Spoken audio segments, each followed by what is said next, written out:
And there shall be signs in the sun, and in the moon, and in the stars, and upon the earth distress of nations, with perplexity, the sea and the waves roaring, men's hearts failing them for fear, and for looking after those things which are coming on the earth. For the powers of heaven shall be shaken. One man, one microphone, one mission, one message. True News, the only newscast reporting the countdown to the second coming of Jesus Christ. And now for the most powerful hour on radio, here is end-time newsman Rick Wiles. Censored news, views, and commentary. Welcome to the program. I'm Rick Wiles. Today is Friday, July 25th, 2014. And this program was pre-recorded on Monday, July 21st, because by the time you hear this program, I'm in Idaho attending a private meeting. And a reminder that tomorrow, Saturday morning, July 26th, I will greet and meet and eat with True News listeners in the Idaho, Washington State region. We will be holding a breakfast meeting at the Best Western Hotel in Coeur d'Alene, Idaho, starting at 7:30 a.m. It will run until 10:30. I've got to get to the airport in Spokane, so I can't stay much later than 10:30. It's a buffet breakfast. We're only covering the cost of the meal, which is $22 per person, and that price includes the meal, the sales tax, and the service tip. And we would love to have you stop by and say hello. Some people need to bring their children. That's okay with us. We're going to set the bar at age 12, so children 12 and under eat free. And if the hotel restaurant gives us any additional charges, we'll gladly pick up the expense for your youngsters to come along. The main thing is I want to meet you. I want to have a chance to meet you face to face and talk and share and answer your questions. And those 3 hours are going to go by very, very quickly. So, with this program going out Friday evening, it's really too late to do any kind of advance registration. So I'm just going to tell you, if you have not notified us, just go ahead and show up. And I'm sure the restaurant is prepared for an overflow. So we would like to see you. Again, it's the Best Western Hotel, Coeur d'Alene, Idaho, Saturday morning, July 26, 7:30 a.m. to 10:30 a.m., $22 per person for the meal. That includes the sales tax and the tip. Just bring a check, or if you bring cash, I'm just going to put a basket there at the front, at the beginning of the buffet. This is an honor system. Just drop it in there. I'm just going to pay for it with the True News credit card and just trust that everybody will chip in and help pay for the meal. So, we don't want this to be a big formal event. It's just a casual get-together, although I am pleasantly surprised by the number of people who plan to be there and the distances that they are driving. I did not expect this to happen. I just thought a few people from Coeur d'Alene and Spokane would get together. I didn't expect people from California, Montana, and Oregon to show up also. But I am delighted that you are willing to make that trip for a brief 3-hour meeting. So we will see you tomorrow. Now, this is part 2 of an interview with the man known as V, the Guerrilla Economist. We were talking on yesterday's program about the Luciferian, demonic, satanic cabal that is grabbing control of the financial system of this world, the corporations, the banks, the militaries, the courts, everything. Listen, I am convinced that this is the satanic government that ruled the world before Noah's flood. It is why God destroyed everything. And Jesus said that his return would be as in the days of Noah. And we don't take that literally. We don't ask the question, what was going on in the days of Noah? Well, let me tell you something. They had an evil, wicked, worldwide, satanic, Luciferian government in control of the planet. And God said, enough is enough. I'm going to crush that thing. And Jesus said when he comes back, it's going to be as the days of Noah. God is going to utterly crush this wicked, evil regime that is taking control of the planet. So they ought to enjoy their brief time in power, because it's not going to last very long. And they're going to have a horrible ending, because they're going to burn in hell for eternity. And if you're in that system and you're monitoring this program and doing your little duty for the regime of monitoring True News, let me tell you, get out of that regime. You're working for the devil. You're on the wrong side, and you're going to lose your soul. Come over and join our side. We win. And our leader is Jesus Christ, and he's going to rule and reign forever. You're serving the devil. He's a loser. He's been a loser from day one. And he is going to lose big time with this thing. But unfortunately, billions of people are going to suffer because of Lucifer's madness. And all he wants to do is kill, steal, and destroy. And he's got a lot of powerful people in this world going along with it. Listen, he is the God of this world, and these governments belong to him. When he offered to Jesus, when he tried to tempt Jesus, and he said, I'll give you all this stuff, I'll give you all these nations. Listen, he wasn't blowing hot air. It was his to give. He's the God of this world. He's not the God of this planet, because he didn't make this planet. He's not made anything. He can't create anything. He's an imitator, but he is the God of the world.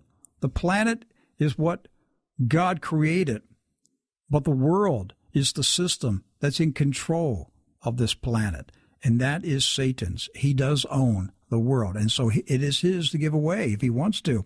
He controls it. He is an active, hands-on administrator, ruler, king of his government. I assure you, he is a tyrant all over the world. Wherever he has his hands, it is bad news. And so I want to bring V back onto the program. And V, now that you and I are close friends, can I call you by your nickname?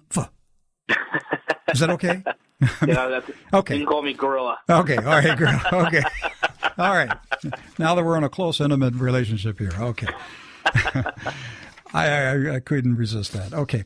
In all seriousness, let's talk about where they're going next. On the preceding program, we talked about how the fraud and the corruption is just at a staggering level.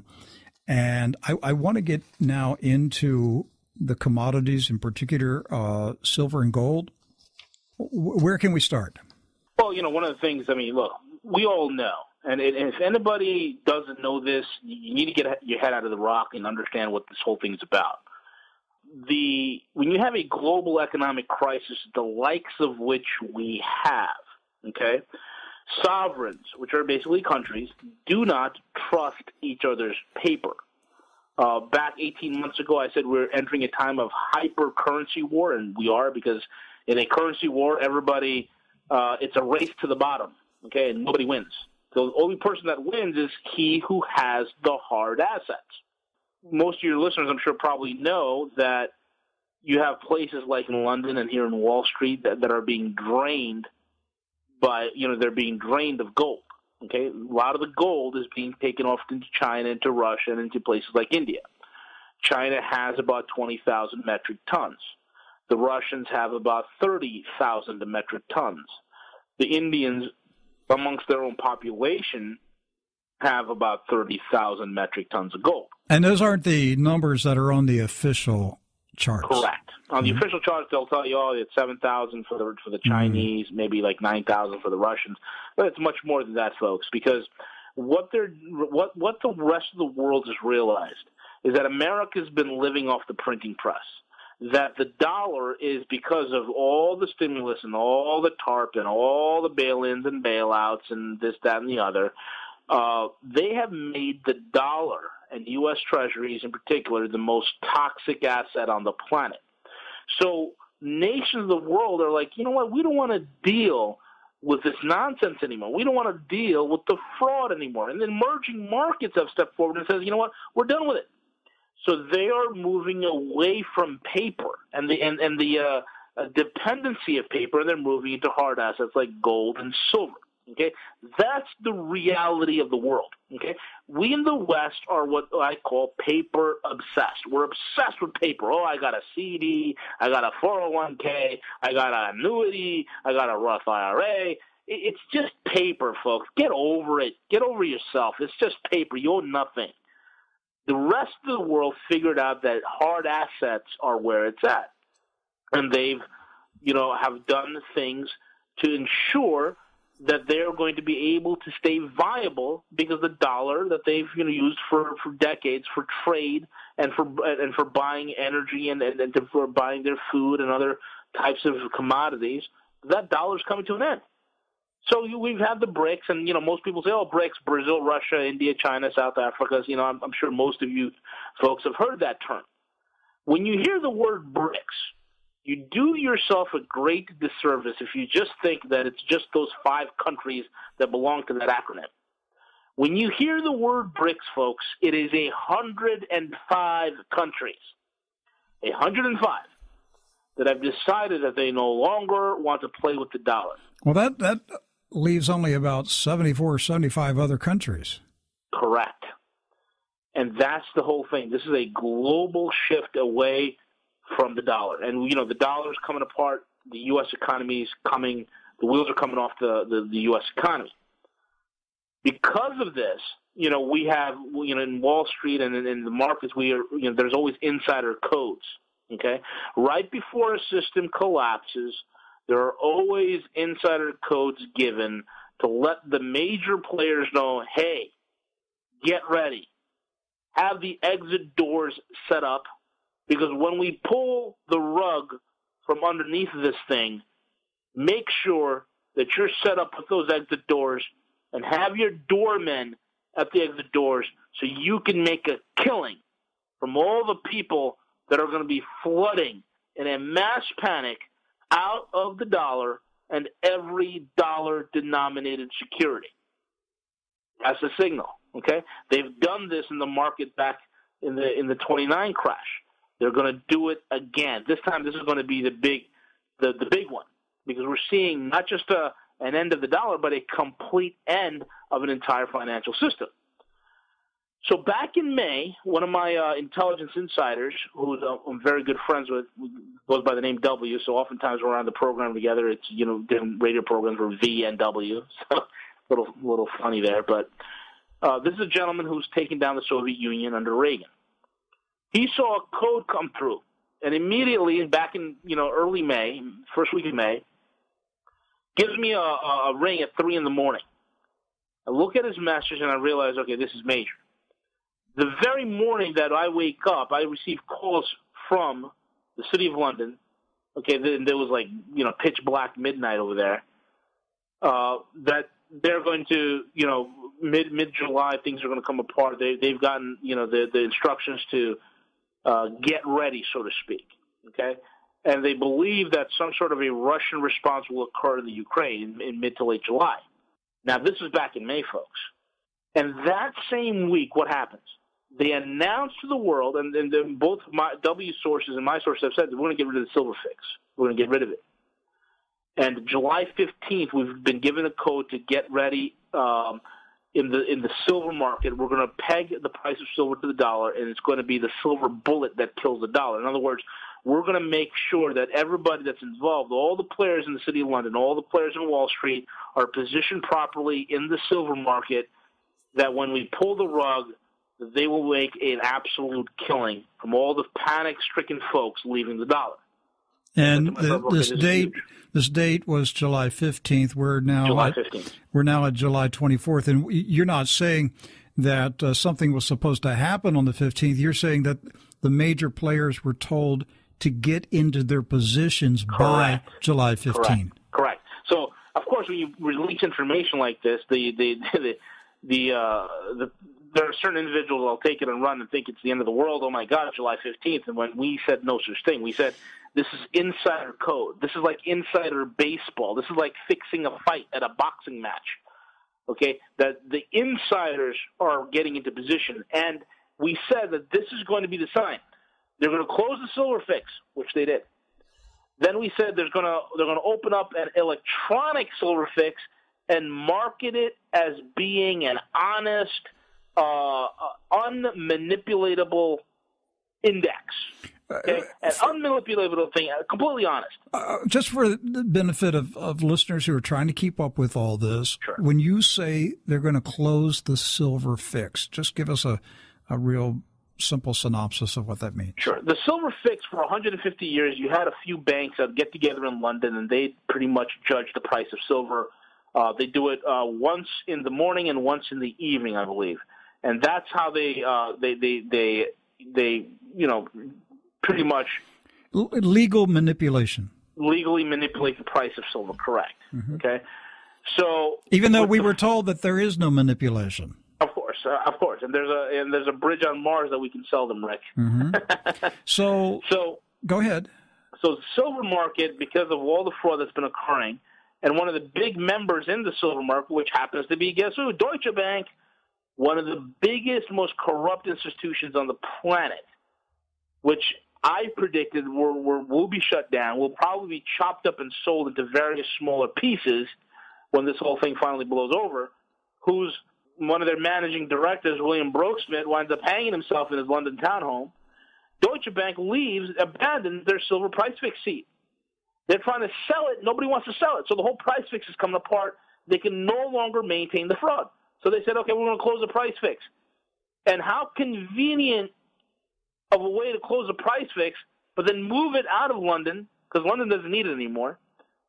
This way you eliminate all the paperwork, and then you make it electronic. And we said it's going to be electronic, and they're going to market it as legitimate and fair and even. And all of a sudden, the City of London, along with the LMBA and the LME, have come forward and said, oh, yeah, well, it's going to be electronic, everything's going to be fair. And then we said they're going to probably sell it to the CME, the Chicago Mercantile Exchange. And lo and behold, the CME purchased last week the silver price fix, just as we said. In other words, folks, when they said, so the silver price fix is going to be electronic, that is a signal saying set up the exit doors. In other words, the exit doors have been created. When they said the CME is going to buy the silver price fix, that is code for saying, okay, here's the doorman who's ready to collect. So in other words, we're that much closer to the end of this whole entire thing. And this barely made a blip in the establishment news media. Never. Barely. It was like, oh, by the way, yes, there's been manipulation of the silver price for 150 years, and it's been fixed, and here's the new way the game is rigged. Yeah. And totally fair. Everything's wonderful. And then you have the rumors of Mexico's thinking about having their peso back with the silver. Yeah, what's that all about? You know, there's a lot of stipulation and talk here, but you know, the Mexico thing is basically what my general source is talking about. They're going to shotgun merge us into some sort of a North American Union when this whole thing is blown up. It just seems that that never went away. And I thought it did. It's back with a vengeance. I was talking about it on this radio show in 1999, and here we are talking about it again. Listen, I remember. This is when I lived in the Dallas-Fort Worth Metroplex. I remember when there was a meeting, an all-day meeting at the Federal Reserve branch on Pearl Street in Dallas, Texas. Mm-hmm. And this was, I'm going to say the year 2000. And the topic of the meeting, it was invitation only. The topic of the meeting was the Amero. Yep. The Federal Reserve Bank was openly saying they were going to introduce a regional currency for the United States, Mexico, and Canada called the Amero. And I talked about it extensively in that year. And here we are now, 2014, and it's coming back. Yeah. They just went underground for years because of the opposition. They're like rats. They just went deeper into their tunnels. Well, Rick, they needed the right crisis, and now that right crisis is here. But from what I hear, the union will be there, but the currency as it exists on the surface, like an Amero currency, that's not going to be a part of it. But the union will be there. And from what I hear and what my sources are indicating, we're going to have a two-currency system in the United States. An international dollar and a domestic dollar? Correct. and the domestic one will be devalued anywhere between 70 to 80%. All right, I can't say on the radio what Jim Willey calls the domestic dollar. It's funny, but I can't say it. It's FCC regulated radio. So there will be an international dollar. Some people have said it's going to be a gold-backed Treasury note issued by the U.S. Treasury, and the domestic dollar will be a worthless Federal Reserve note. Is that what you're hearing? That's what I'm hearing. I don't know if it's going to be gold-backed or not. It's going to be backed by something. How does a two-tier currency work? Well, we got some examples of it throughout history. I mean, the Chinese at one time did that, and then currently the Cubans have a two-currency peso, and they're ending it. They're trying to put an end to it because it's an absolute nightmare on the books. It's created all sorts of aberrations in price controls, in pricing certain items. It's been a nightmare, and so that's one of the things that they're putting an end to it. And are the Cubans ending it because they know there's a global reset of currencies coming? Touché, absolutely. So we're going to get the system that hasn't worked for the communist Cubans for decades. Yeah. And our international dollar will be controlled by international interests. That thing is going to be devalued anywhere between 40 to 60%, and that's going to be used for trade settlement within the United States and abroad. That's the good one, the international dollar. It's going to be devalued 40 to 50%. So what's going to be the devaluation of the peso? You know what we get? The domestic republic or continental dollar, those are the two names that they're toying with right now. One of my sources said that it's actually red in color. He's seen it. He's seen actually a palette of the stuff. Is Chairman Mao on the front cover of it? It might as well be. And that's going to be your Federal Reserve note. And it looks like, that's going to be devalued anywhere between 70 to 80%. So it's a massive devaluation. Gee, could that be the reason Homeland Security is buying billions of rounds of ammo? That could be, and also the fact that they're putting a massive constriction on ammo supplies throughout the whole entire country. Then you have that conjunction with the EPA that are shutting down lead plants left and right. Going back to silver, what are you expecting to happen very soon? Okay. A lot of people say, "Oh, V, is this the month that silver is going to go to $1,000 an ounce?" And my answer is no. What this simply means, folks, is this, okay? Everything is being set up, and these people, okay, these neo-Satanist nut jobs make money on the churning of the market. In other words, they're going to make money with the volatility, and we're seeing massive volatility currently in the silver market. We'll see the price jump to $21 or $22, then it gets severely beaten down to $19 or $20, and this is how it's going to continue just for a little while longer. It might jump to 23, 24, then get beaten down to 21, 22. Because they are controlling the volatility, therefore they're making money when it goes up and when it comes down. Tremendously. And you might say to yourself, the average person, well, how much money could you make if the price of silver drops $1? Well, when you're doing tens of thousands of trades per millisecond, you're talking billions of dollars every single time that silver moves up 1 pip or moves it down 1 point or another point. It's talking massive amounts of money that's being created. So they're going to ride this thing for not much longer, but they're going to ride it for what it's worth. And then are they going to drop silver and move to another commodity and start the whole game again? No, they're going to keep silver around. See, the gold is going to be for the East because the East has a long, storied history with gold. And you got to also understand, thousands of years ago, this is how these elite families work. They'd have one part of the world use gold and another part of the world use silver. So we're going to kind of revert to that. It seems like they're rigging silver to be predominantly for the Western Hemisphere. Okay, so it looks like all up and down the Western Hemisphere, you're going to have some sort of a silver-backed trade settlement note that's going to be integrated to the North American Union as well as the South American Union. And each currency of those unions will be pegged in value to that silver trade settlement based upon the debt, the commodity wealth of the nation, things of that sort. So that's the kind of the plan that they're toying with. Whereas the East and those massive trade zones that are emerging out there, they're all gold-backed settlement, man. That's That's where the money is going to be. Okay, so that's how they're realigning things currently right now. What should people do regarding silver? Well, what I've been telling people for the past 18 months, Rick, is just forget about the spot price. Okay, the spot price of silver is far below what it costs a mining company to unearth it. A mining company, it costs them $24.25 to get silver up out of the ground per ounce. Okay, silver is $21 and change right now. So, forget the spot price. Buy as much of it as you can. Buy your junk silver. Buy precious metal. Buy gold. Buy whatever you can. Get the heck out of paper. That's the first thing you got to do is get out of paper. Get what you can into hard assets.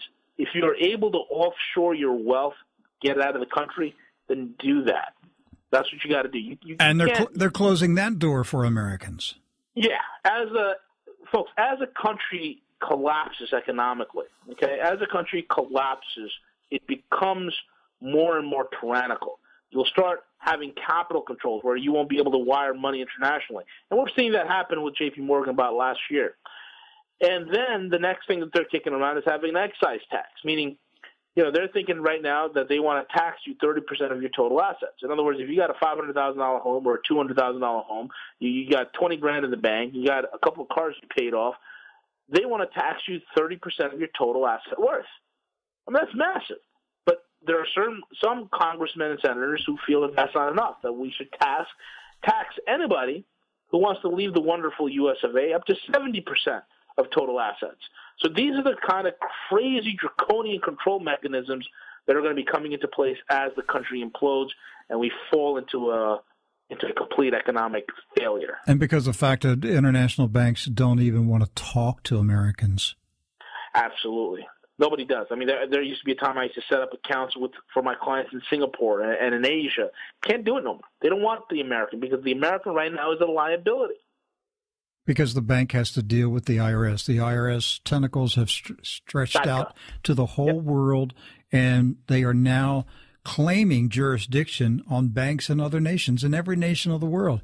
This thing's a monster. It truly is a monster. We're about halfway through. Let's talk about the Eurasian trade zone. Sure.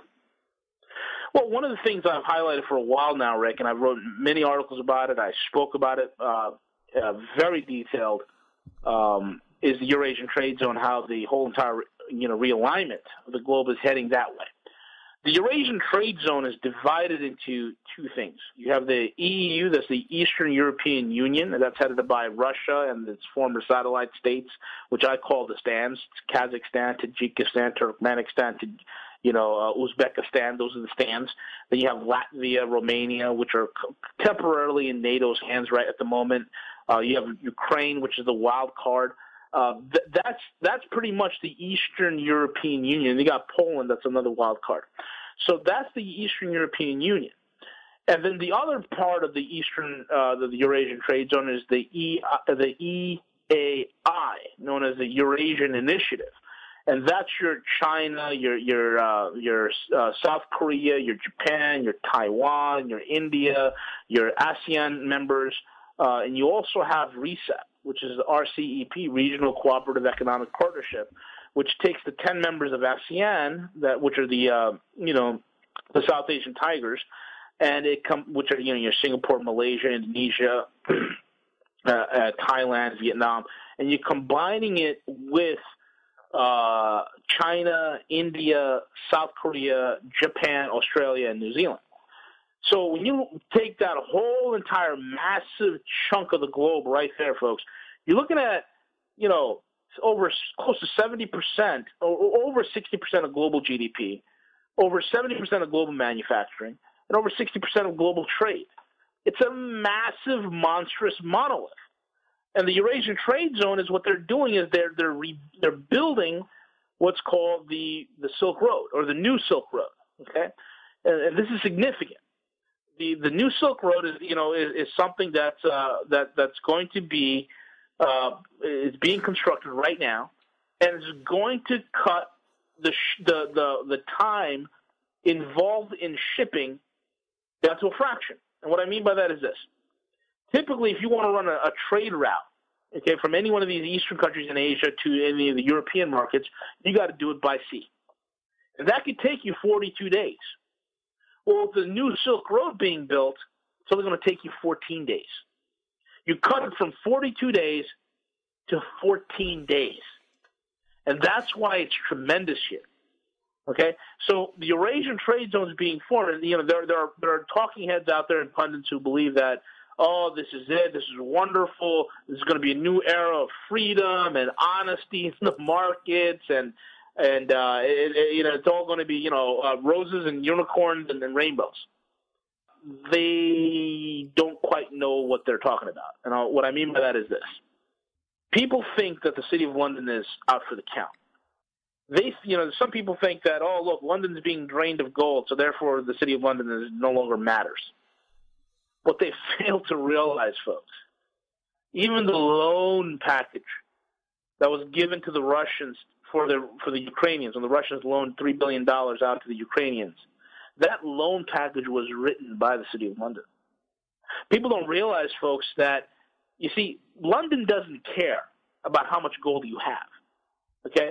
And the analogy that I like to use is the washing machine analogy. You can have all the washing machines in the world. In other words, you can go out and buy all the washing machines you can. It doesn't matter. Because if I'm controlling the soap, I don't care how much washing machines you have.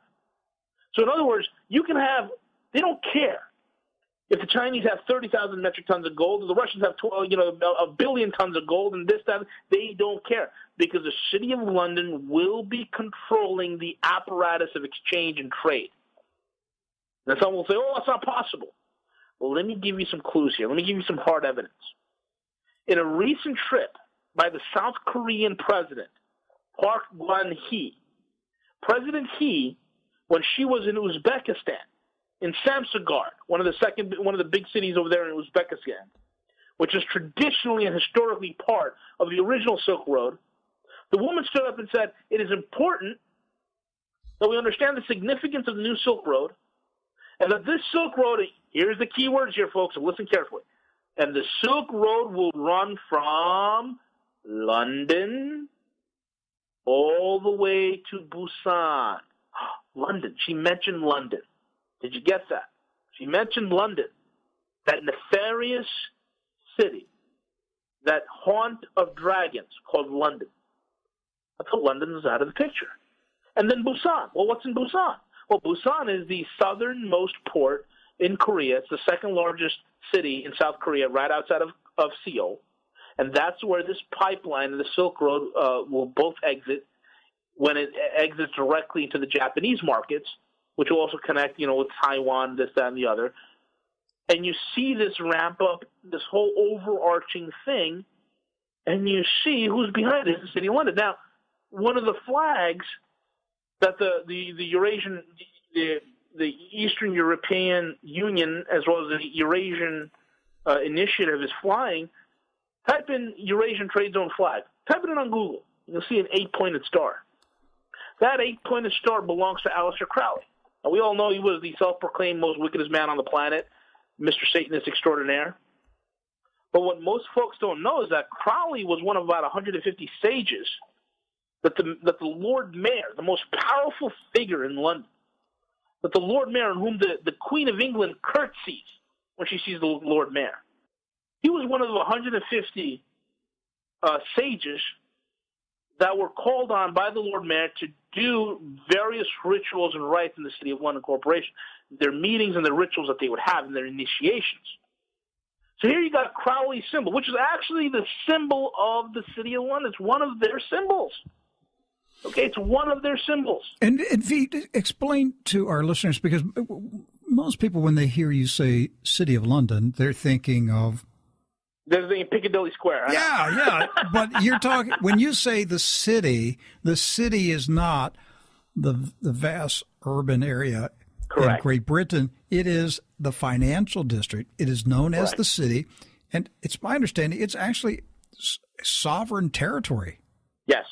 It has its own laws. It has its own government. Yes, it does. It has its own laws, its own government. The Lord Mayor is in charge of the city. Well, everybody just calls it the city. It's about a 10-block square within London proper.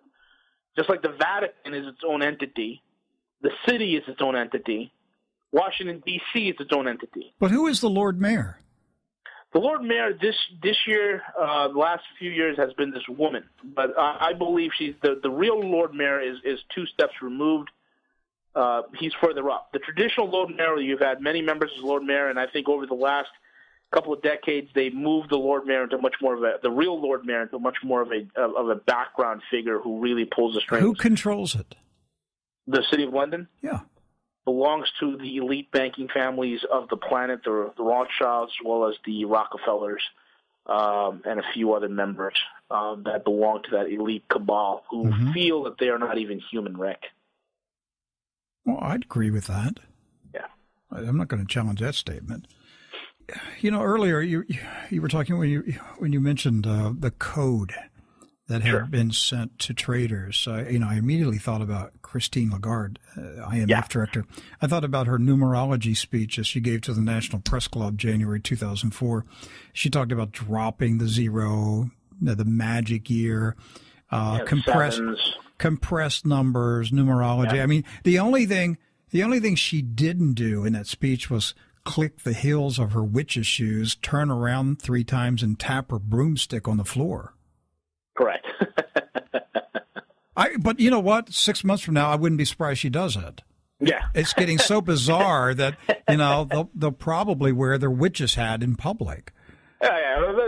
She's just doing that as a fashion statement, Rick. There's no conspiracy here.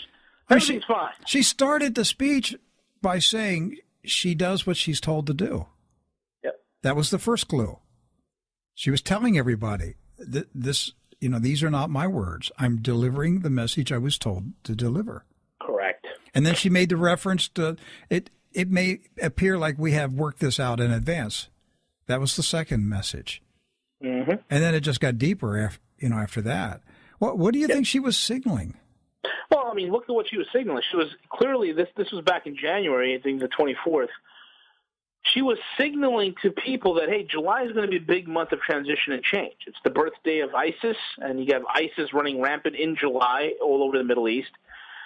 She talked about the number 7, which is prominent. Well, it's the anniversary of Bretton Woods. It's the anniversary of when we went off the coast. The fall of the Berlin Wall is July. The fall of the Berlin Wall. Right. So you're seeing these major transitional themes that she was highlighting. Then she talked about the G20, and G is the 7th letter on the alphabet, and the 20th. And then, we had the Malaysian Airlines Flight 17 and MH17 that went down. I mean, all these things it's unbelievable. And then you've had the buildup of tension within Russia because folks, let's not be ignorant here. The Russians did not shoot down that plane. Okay, that was done by U.S. proxies in Ukraine. Okay, who control the Ukraine, and those Ukrainian idiots over in Kiev, those sheep-dipped neo-Nazis that are in Kiev. They're the ones who called the plane to come on in to Ukrainian airspace, and then they shot it down. It appears to me that what's been going on for months is that they are, well, it started in Syria. We saw this scenario played out with Syria. They were goading Vladimir Putin to come out and fight. He put the kibosh on that war. They suddenly withdrew and didn't start that war. Now the same game is being played in Ukraine. And over and over, the West is committing horrific atrocities and doing all kinds of outrageous things to provoke Vladimir Putin to come out onto the playground and fight. Yeah. And that fight's going to happen. I mean, my City of London guys told me that they expect a Russian response mid to late July, and we're in the mid to late July time frame, okay? So I expect, out of this whole MH thing, the Russian response will be fast, it'll be quick, and it'll be heavy. No one's going to say nothing. And you know why? Here's the thing. Rick, you got to understand, there's no Eurasian trade zone without Ukraine. Ukraine is the second biggest economy in Eastern Europe, right outside of Russia. After the Russians, you got the Ukrainians. They are vital and integral to this whole thing. I mean, what's happened? Let's not forget about a month ago, they blew up the largest pipeline in Europe, in Ukraine. Okay, they blew it up. And, they've done that to create stress within the EU, within the European nation, and we've seen that stress that even the EU is breaking apart. You got Germany, who's like, wait a minute, we're not going to sit here and commit economic suicide with you guys in the West. We're going to swing with the Russians. We've been telling people this for several years in this program. Don't be surprised if the Germans switch alliance from the U.S. to the Russians. Yeah, and so will France. Look what happened with that fine on PNB Paribas. Okay, that fine, $10 billion, when the bank only makes about $7.2 billion in profit. And Putin Putin came out and said the U.S. was using blackmail against France. Of course they are. And the French said, okay, we're out of here. The French are like, okay, you don't want us to use the dollar? Okay, fine. We won't use the dollar. We're going to go use the euro. We'll use the ruble. We'll use the yuan. And then today, what happens today? Well, the Swiss have officially set up yuan currency swaps. The Swiss. So you're seeing the entire European continent swinging. You remember the famous comment that Vladimir Putin made about Barack Obama? I love that one. The one we talk about, like he's like a pigeon walking around knocking over chess pieces. Yeah, he said dealing with Obama is like playing chess with a pigeon. He said the pigeon knocks over all the pieces and then defecates on the chessboard. Right, and then struts around like he won it. We all know that Barack Obama is just the empty suit. He's just the puppet that's being told what to do and all this stuff. Are the Nazi Illuminists in control of the West? Are they trying to start a war with Russia? They are, but the City of London is going to ensure that there's no war as of yet. There's not going to be no World War III. What's going to happen is going to be a military response by the Russians. There could be some U.S. assets that'll get blown out of the water. Okay, at which point any sort of support or belief that the U.S. could protect, and you got to understand, folks, this whole petrodollar scheme exists on the simple fact that the U.S. has the military power to protect the petrodollar. Well, once you get rid of that, once you knock down that little pedestal. And, what's the dollar standing on? Next to nothing. And then you have Total Petroleum, which is the second largest oil company in Europe, second only to Royal Dutch Shell. The CEO of that company is like, what's the point of having the oil price in dollars? There's no use for the petrodollar. Just get rid of it. These are massive, massive, earth-shattering events, transitional events. And what blows my mind, Rick, is the average American has no idea, has no clue. Is the world system being redesigned in front of our eyes? Absolutely. Absolutely. See, they knew that this whole fiat thing, they needed America. They needed America as the engine to create the chaos, to create the reordering. They needed the currency of the United States in order to perpetrate the massive wealth confiscation on a global level and to create the fraud. And then when they're done with it, this is the Phoenix, they're going to light the match, let the Phoenix go on fire, and a new system is going to come out. And when it comes out, they're going to market it as the most honest, wonderful thing. You're going to have pundits all over, even in the alternative media, saying, oh, look how wonderful it is. Oh, this is great. Finally, the fraud is done. The fraud it's not never done. It's there. They're just moving on to the next thing, and they'll eventually corrupt this to high heaven and destroy that, and then they'll move to something else. They're going to present themselves as the saviors who rescued the world from the financial debacle that they created. Correct. The United States serves as a straw man. It was always designed to be a straw man. Wall Street has always been designed by the City of London to be a straw man. It was just like the Titanic was designed to sink.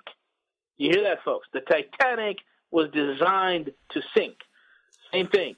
Wall Street was designed to be the straw man on which all the blame of the entire financial fraud will be placed upon, and the American government, everything will be placed, all blame will be placed upon it. These are the two straw men, and then they will step in as saviors. See, straw man's no more. We've made it a better place. It's more honest.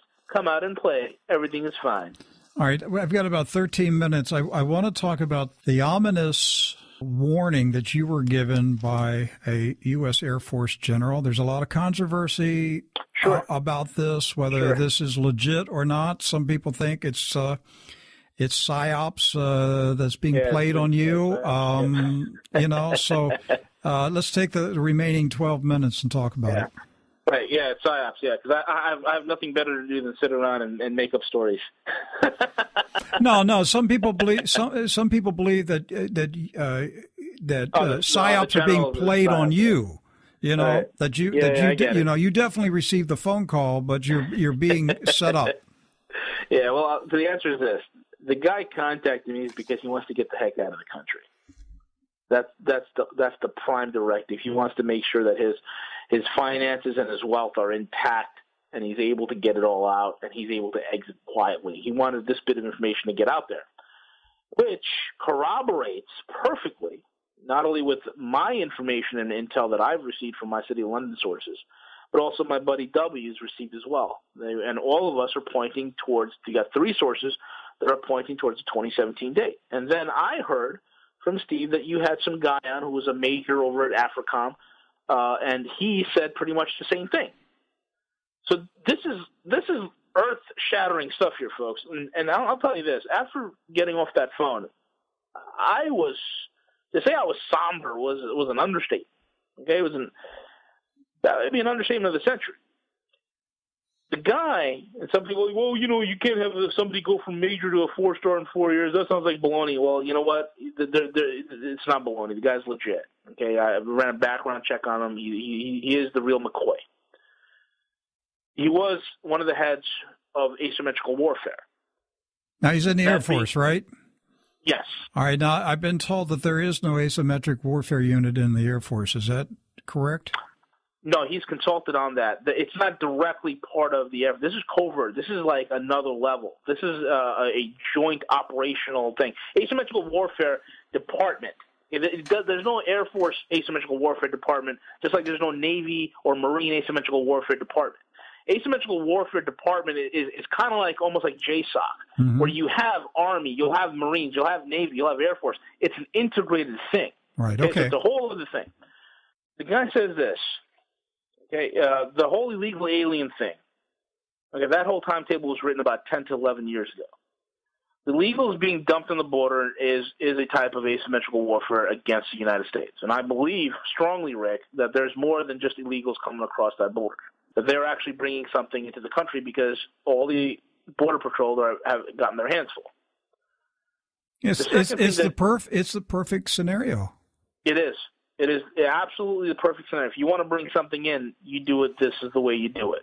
Okay? I mean, who else? I mean, today we've had Border Patrol ducking for cover as they were laying down suppressive fire. I mean, who does this kind of stuff? Well, they fired on Congressman Gohmert a couple of days ago, last week. I did not even realize that. Yeah, 50 caliber on a U.S. congressman. Unbelievable.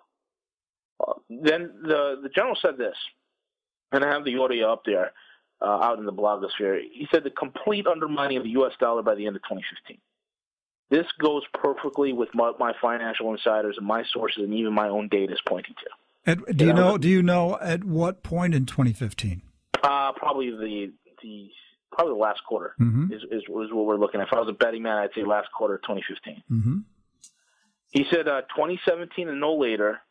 Okay, the U.S. will no longer exist as we know it. Okay. He said the press covers and the announcements are already ready, and they'll be ready to distribute to the media to announce it to the world. The U.S.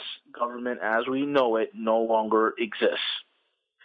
That coincides with the dumping of the illegals and the shotgun merger of the United States into Mexico and Canada with the North American Union.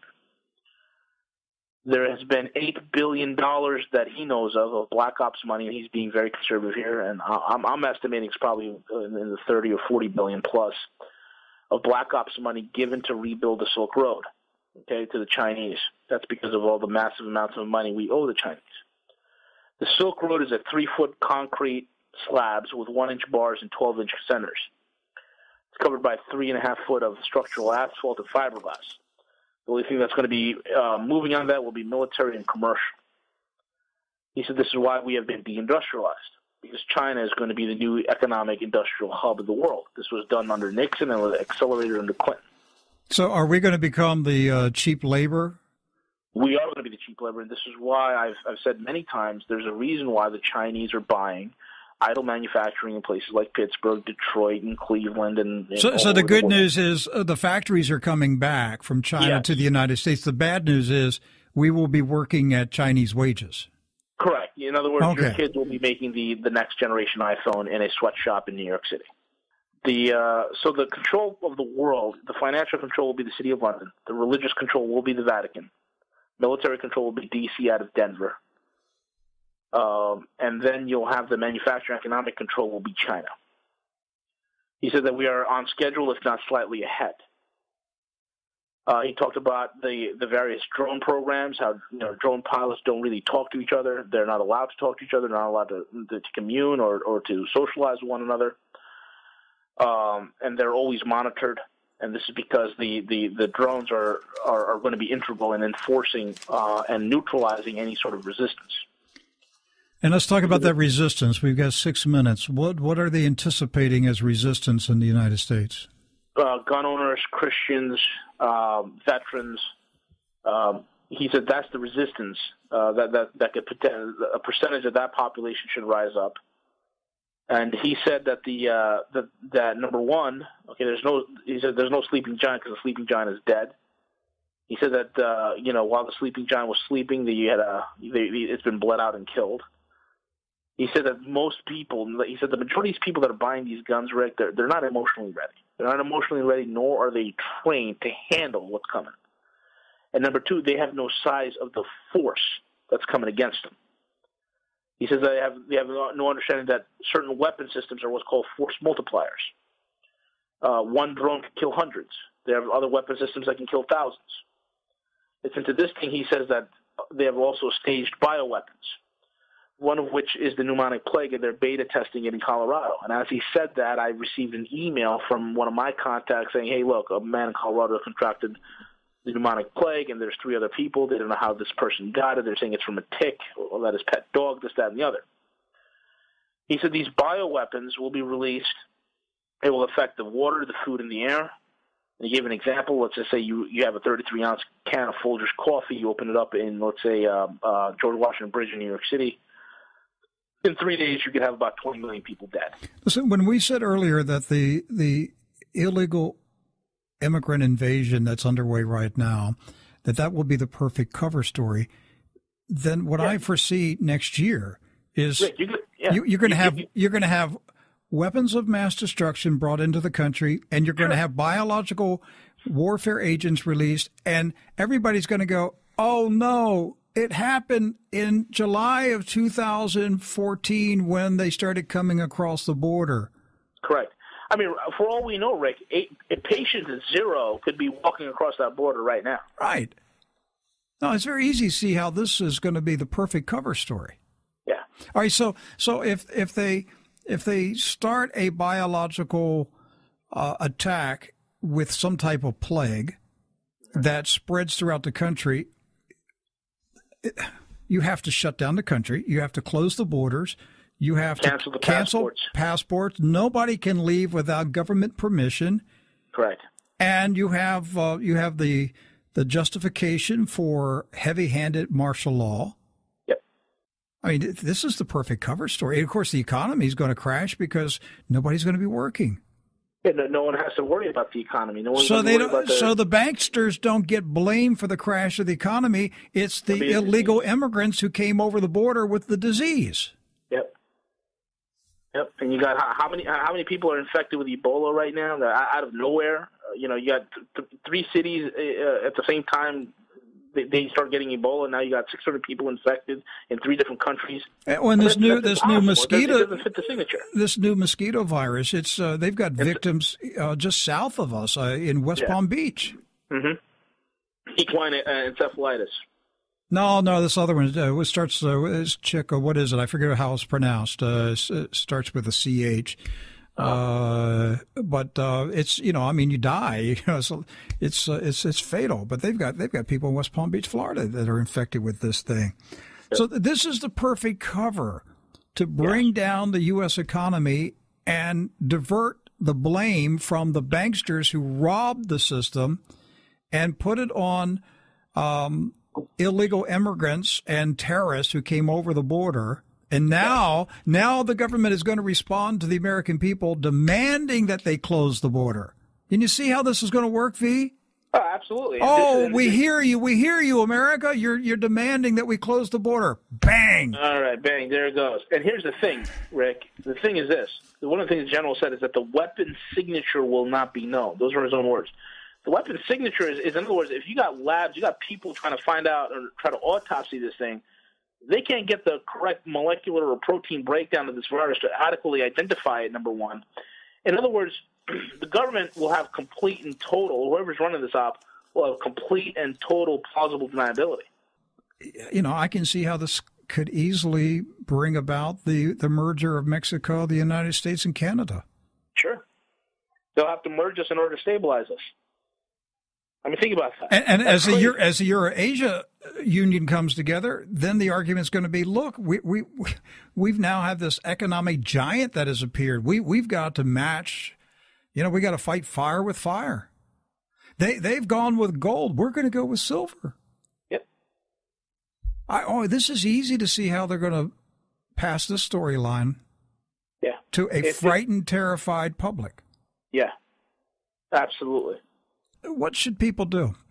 Well, one of the things people need to do is you gotta, first of all, you get your spiritual houses in order. That's first and foremost, man. You ain't got Christ. You don't have preparation. Period. You're as good as dead. That's the first thing. Second thing is you need to get the heck out of paper. Don't sit there with your IRAs, your stock portfolios, thinking that everything's okay and that you're going to be fine. You need to get that out. You need to get into hard assets. Start getting some gold. Start getting some silver. And now people are like, well, you're doing this to sell gold and silver. I don't have any gold or silver to sell you, and nor do I have a book to sell you. I don't have any of that. So I will tell you that this is what you need to do. You need to figure out if you can, if you want to offshore, you can offshore it. If you have any questions on how to do it, you can contact me, guerrillaeconomist@gmail.com. I also have a secure email which I'll give out if you're serious about getting your portfolio and your wealth protected. That's something I can take care of for you. I can point you in the right direction and help you contact the right people to get this all done. All right. But that's about it. My guest for this two-part interview is known as V, the Guerrilla Economist. What's your website? Sure, it's roguemoney.net. Go roguemoney.net. Roguemoney.net. All right. Thank you so much. Appreciate you being here today. My pleasure, Rick. God bless you. Well, listen, if you can meet me tomorrow morning in Coeur d'Alene, Idaho, I would love to greet you and have some fellowship with you. I will be at the Best Western Hotel, 7:30 in the morning, Saturday morning. Best Western Hotel, Coeur d'Alene, Idaho, not far from Spokane, Washington. A lot of people coming in for the event. It's $22 per person. That includes the tax and the tip. And it will start at 7:30 in the morning. I'll stay till at least 10:30 and talk and answer your questions and just get a chance to meet you. Really looking forward to meeting all of the True News listeners who will be coming over to the hotel tomorrow. It's going to be a great time. Maybe we'll start doing this and I can start traveling the nation and having these meetings in different cities. We'll see. We'll pray about it. Okay, God bless. See you next week.